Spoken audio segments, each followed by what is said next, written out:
காமராஜர் கல்வி உறுதி திட்டம்.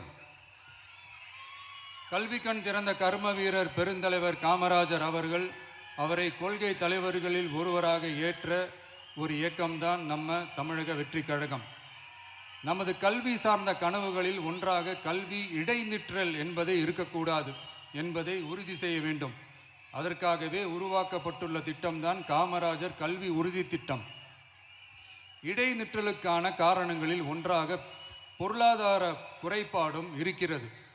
இதை உணர்ந்ததால் தான் 1ஆம் வகுப்பு முதல் 12ஆம் வகுப்பு வரை எந்த குழந்தையும் கல்வி இடைநிற்றலுக்கு ஆளாகவே கூடாது என்று எண்ணுகிறோம். அந்த எண்ணத்தின்படி நம் விருப்பத்தை நிறைவேற்ற இடைநிற்றலே இல்லாமல் செய்வதற்காக ஒவ்வொரு தாய்க்கும் அல்லது பாதுகாவலருக்கும் ஆண்டுதோறும் 15,000 ரூபாய் பொருளாதார உதவி 15,000 ரூபாய் பொருளாதார உதவி தொகையாக வழங்கப்படும்.